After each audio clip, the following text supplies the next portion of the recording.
Delta is green. Delta 3, I have control. 5, 4, 3, 2, 1.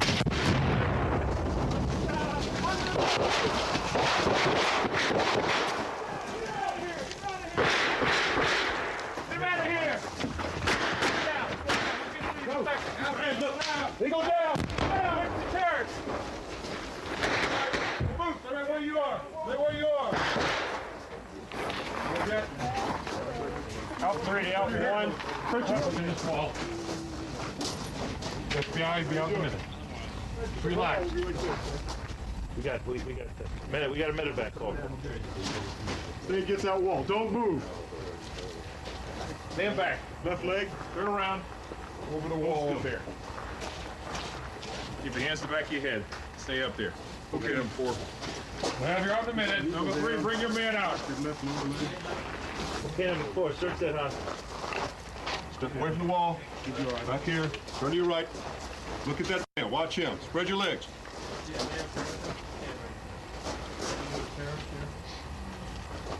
Relax. You know if there are any other bombs in this house? No. That you know of.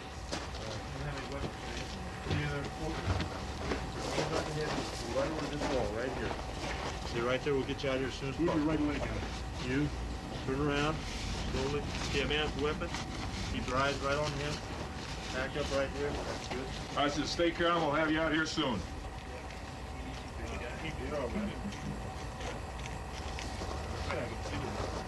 Good, just like that.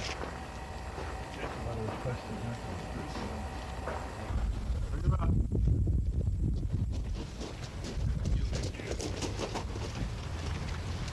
Over here, Mr. Ambassador. Are you all right, sir? Yes, I'm fine. All right, sir. We're going to be bringing out all the rest of the people on your staff. Can we help identify those individuals? Yes, of Could you course. turn around? You put your hands down, sir. This gentleman Yes, here. he's with us. Yes, he's employed by us. He's friendly. Okay, sir, kneel down. And walk right down that way. How about this gentleman? Yes, he's employed by us. Coming out. All right. Not a friendly.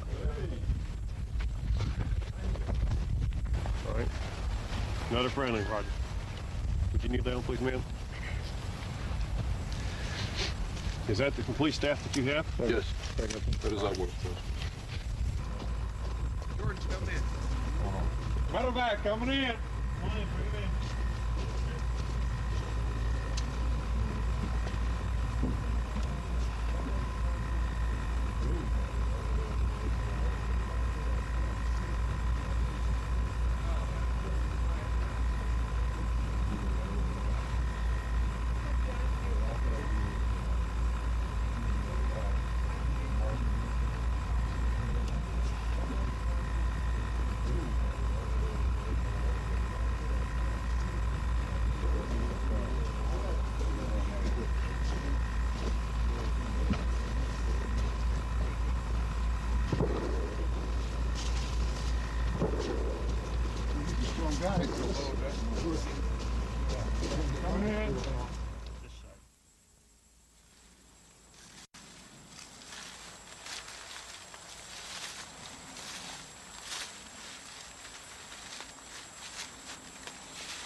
Esto ya, ¿qué coño lo que yo voy a hacer con esta cabrona? ¡Caramba!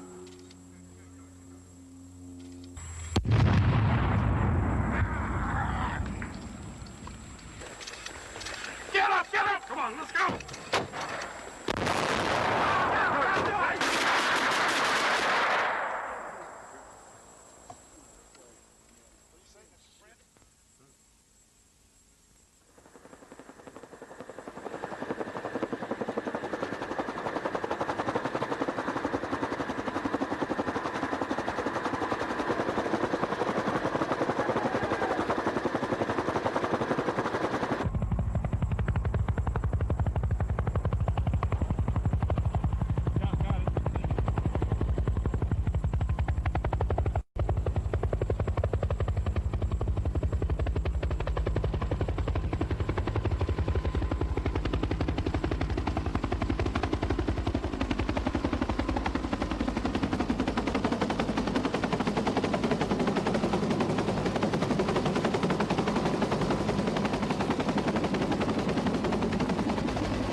My name is Thomas Nicoletti, and I am the Firearms Program Coordinator for the Hostage Rescue Team. Individual weapons available to the HRT assault team include the following: the high standard suppressed .22 caliber pistol, the Smith & Wesson Model 13 and Model 19 in .357 Magnum caliber, and the Browning high power 9mm pistol. Individual shoulder weapons include the Heckler & Koch 9mm MP5 SD3 submachine gun equipped with an aim point projector. The HRT utilizes the Remington 870 shotgun as both a gas delivery system and an alternate breaching method. The mainstay assault weapon on the HRT is the H&K MP5 A3 submachine gun.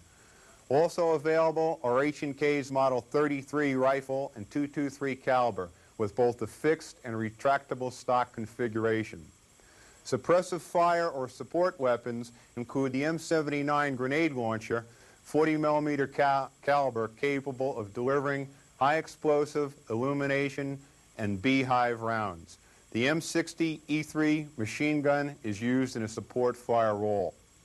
Individual equipment utilized by the hostage rescue team serves two purposes. The first, ease of accessibility to and portability of assault and communications equipment needed during a hostage rescue mission. And, most importantly, protection of the assault team member. Specialized equipment developed by the HRT Research and Development Branch include the following: blast-resistant Lexan goggles, fire-retardant Nomex hood, jumpsuit, and gloves, load-bearing vest, body armor, a quick-draw holster, rappel or climbing harness, and protective assault boots. The development and improvement of equipment is a continuing process on the hostage rescue team. My name is Stephen Wiley. I'm the sniper team leader. The sniper team is composed of 13 members, myself and 12 others who are divided into a blue and gold section. Each section has 3 two-man teams and a team leader. Our mission is twofold. First, we're the eyes and ears of the special agent in charge at the crisis point, the HRT commander, and the overall HRT team. When the HRT is deployed to a crisis area, generally a sniper section will be immediately deployed to the crisis point. They will get into a sniper position so that we have 360-degree coverage of the crisis site and immediately relay information regarding the building and crisis point to me via the radio, and I would be located in the sniper TOC at the holding area. In addition to providing intelligence information to me, that each sniper would be taking photos of the crisis point. These photos would be returned to the holding area and developed by personnel from our headquarters who deploy to situations with us. They would have these films developed within 45 minutes, at which time they would be placed within the sniper TOC. On the board here, I have some photos from an exercise that we did which depicts the crisis point, which is here, and its surrounding area. These photos would be used by the assault teams in order to plan for their assault. Down below, we have close-up shots of each side of the crisis point building. And as you can see, it shows all the openings and terrain around the building. Our second mission is to provide support to the assault group coming into the crisis point. We would give them cover support in the event a patrol came out and found them in position. When the assault is ready to go down, we would again provide support, cover fire, and eliminate any threat to the assault team. I would like to explain some of the equipment that we use in our job. We have to be prepared to operate in both an urban and rural area. In an urban situation, we would take camera gear such as this, which has a 400mm lens. We obviously could not use this type of lens in a rural environment. We would use a much smaller lens such as this. Each sniper team member has either a night vision goggle or a night vision monocular. Team members also have laser rangefinders, which are accurate within 5 meters from a distance of a minimum 30 meters to a maximum of 10,000 meters.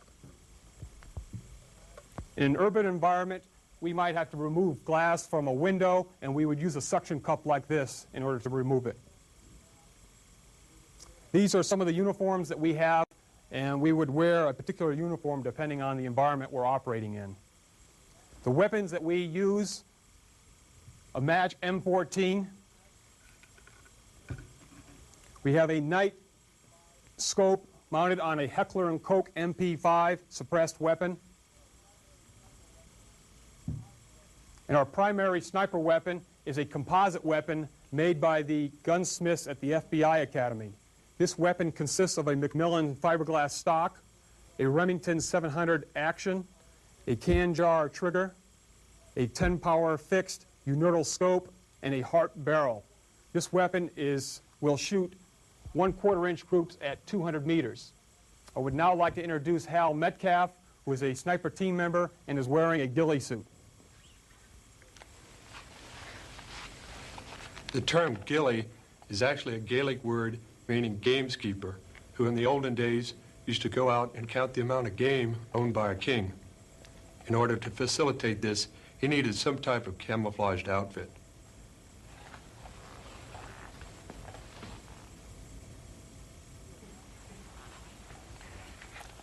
You have now seen some of the equipment used by HRT snipers.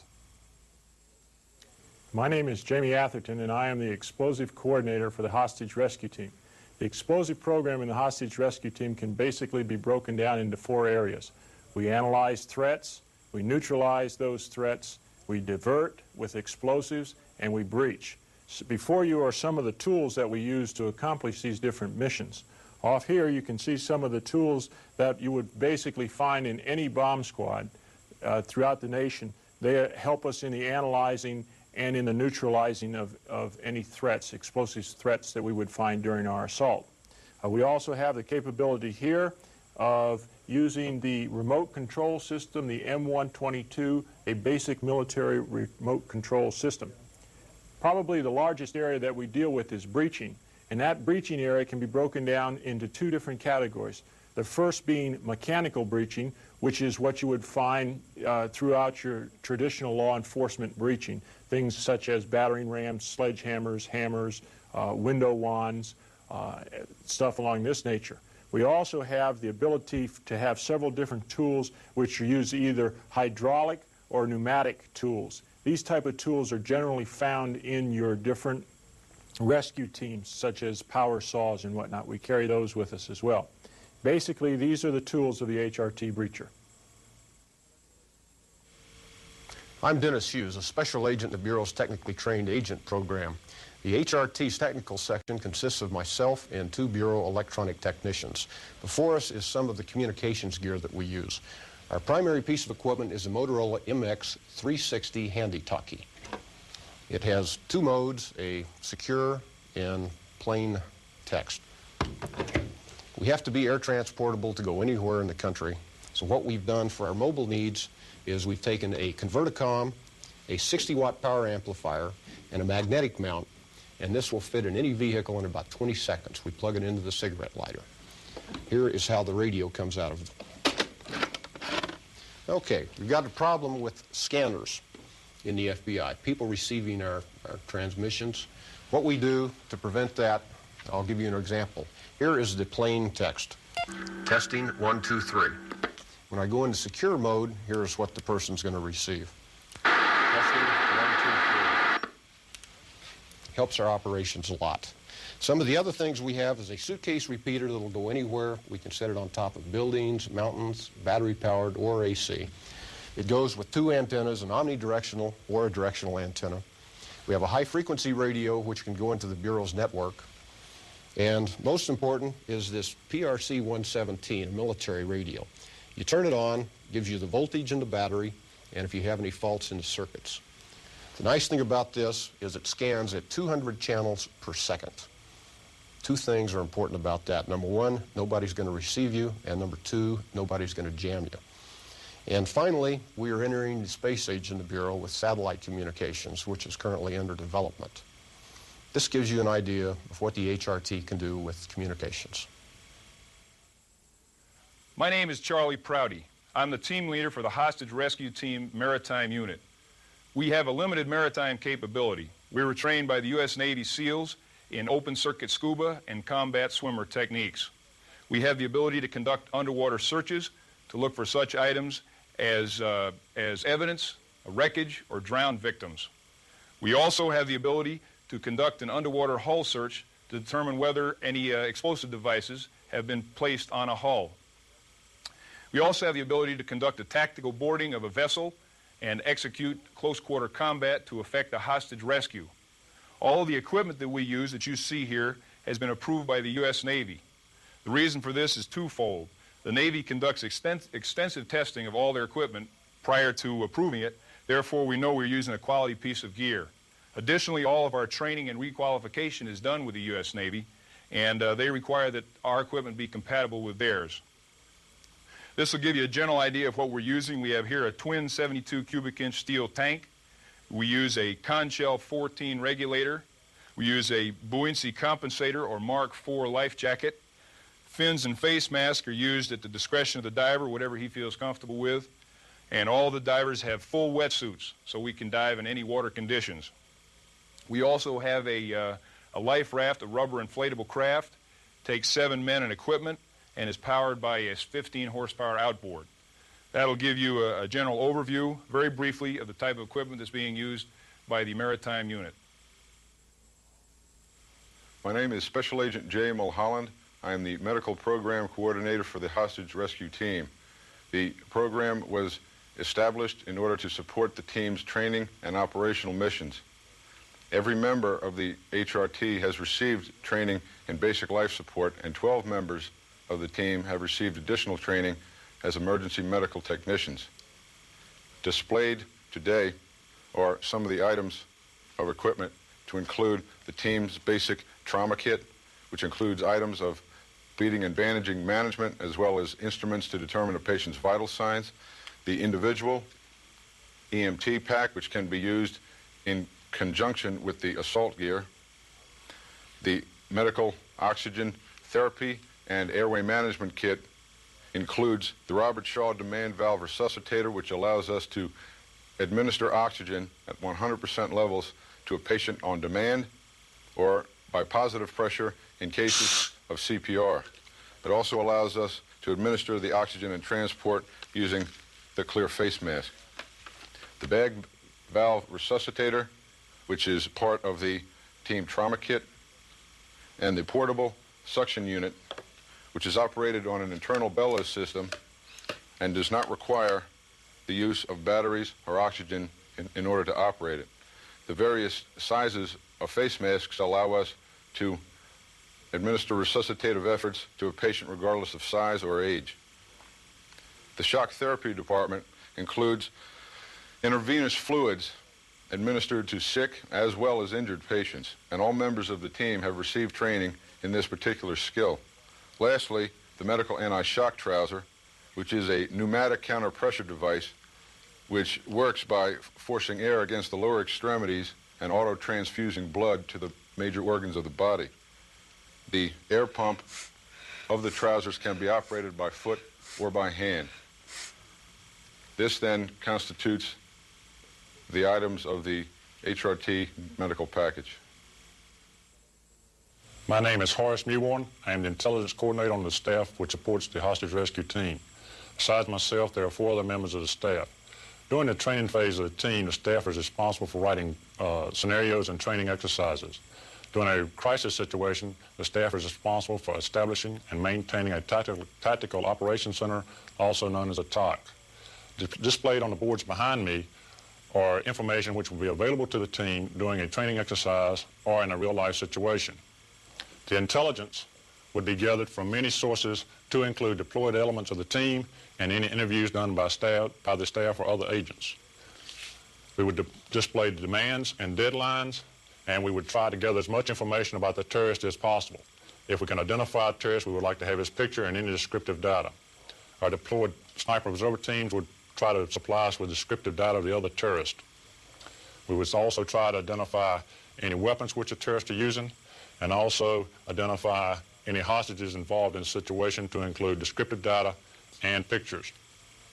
The weather would be important to the team in planning for its final operation, and we would try to identify what the inside of the building looks like and have our deployed sniper observer teams furnish us with photographs of the outside of the building. The information we would supply to the team would be very important to the team in its planning for the final assault.